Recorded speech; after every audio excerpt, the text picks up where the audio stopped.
Si gembul itu kaget dan berteriak. Itu mukanya membusuk semua. Loh. Tadi katanya mau main sama hantu perempuan kan? Tuh, diajakin main beneran. Follow terus cerita kita dan mari kita masuk ke dunia Legenda Dukun Putih, Perang Pemburu Roh.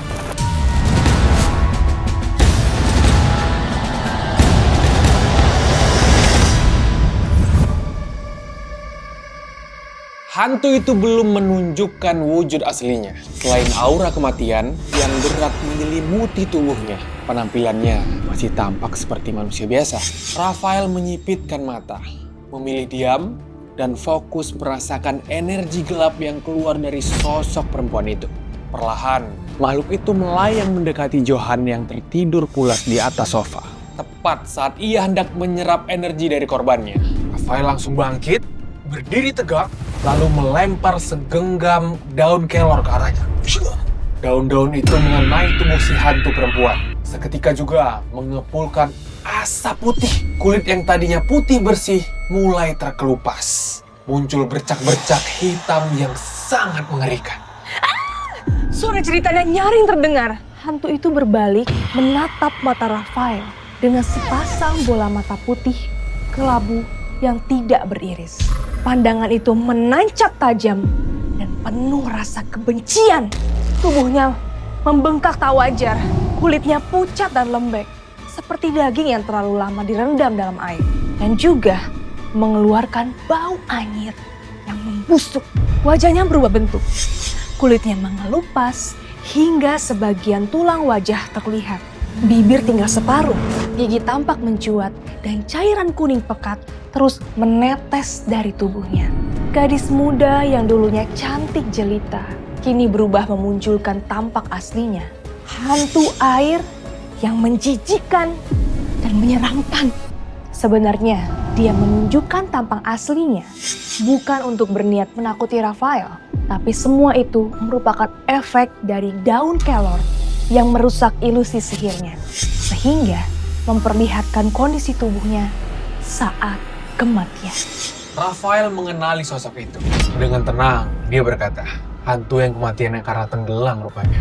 Rafael tidak takut sedikit pun melihat kondisinya karena sudah terlalu sering menghadapi makhluk yang jauh lebih mengerikan daripada ini. Si hantu perempuan itu semakin murka. Sampai-sampai dia mengeluarkan suara seperti melolong, lalu mengulurkan 10 jari yang lentik dan panjang, lalu mencakar Rafael. Tapi Rafael tak bergeming. Dia merapat dengan pelan. "Oh jahat! Nyala!" Sambil melempar selembar jimat. Refleks badan Rafael menghindari percobaan serangan hantu dengan sangat gesit. Lalu menempelkan tangan kanannya di wajah sang hantu dan menggambar seolah menulis huruf stop di wajah hantu tersebut. Setelah jimat berhasil ditempelkan, Rafael berteriak ke hantu yang terus-terusan melawan. "Santai dikit sis!" Tubuh hantu perempuan yang tadinya masih mencoba melawan menjadi kaku seketika. Dia tidak bisa bergerak. Hantu itu mulai tersadar bahwa dia sedang berhadapan dengan dukun yang tangguh. Wajahnya berubah, ekspresi jadi memelas. Dia berlutut dan memohon, "Tolong Pak Dukun, saya tidak bersalah." Rafael menahan rasa geli dan jijik melihat kombinasi wajah yang merobek realita dan suara yang merengek itu. Dia menggerutu. Udah, jangan drama dulu. Diem bisa gak sih? Rafael berjalan mendekat ke arah Johan dan menendang pantat besarnya. "Wih, bangun Bul." Johan membuka matanya, setengah sadar dan sempat emosi karena terganggu tidurnya. Tapi matanya langsung melihat sesosok perempuan yang berdiri di samping tempat tidurnya. Mukanya langsung seperti kebingungan. Johan langsung refleks menutup badannya dengan selimut. Dan dia bilang, "Bro, ini tes ramah cowok. Gak boleh bawa sembarangan cewek ke sini." Rafael malas ngegubris, hanya memutar tubuh si hantu agar wajahnya menghadap ke Johan. Begitu Johan melihat jelas wajahnya, tubuhnya membeku. Lalu berteriak seperti orang kesurupan, "Hantu!" Rafael langsung membekap mulutnya. Katanya pengen main sama hantu perempuan. Tadi bilang kayak apa? Mana 36 posisi yang kamu bilang tadi? Ayo dong. praktekin. Wajah Johan langsung pucat dan memutih. Bahkan dia hampir menangis. Ampun, saya teh nyerah. Tolong usir, takut saya. Rafael tak mau berlama-lama bermain. Dia mencabut jimat stop dari wajah si hantu tersebut. Lalu menulis jimat penenang dan menempelkannya di tengkuk si hantu perempuan itu. Kembalikan penampilan sehari-harimu. Seketika, hantu perempuan itu langsung berubah menjadi sosok gadis muda yang lembut dan cantik. Johan melongo, matanya membelalak. Hantu perempuan itu langsung berlutut. Pak Dukun, Rafael merasakan aura dendam yang gak terlalu besar dari tubuhnya. Ya, tidak terlihat seperti hantu jahat. Kemudian, Rafael mulai bertanya lagi. Udah, cepet aja. Maumu apa sih? Coba kamu berani berbohong sedikit aja. Kubiarkan kutukan kubur menarikmu masuk. Ngerti? hantu perempuan itu menundukkan kepalanya, lalu menjawab pertanyaan Rafael sambil menangis. Nama saya Amira, mahasiswi kedokteran. Beberapa tahun lalu, aku pulang malam melewati area makam. Lalu, tiba-tiba roh jahat perempuan berusia ratusan tahun menarikku ke sebuah kubangan.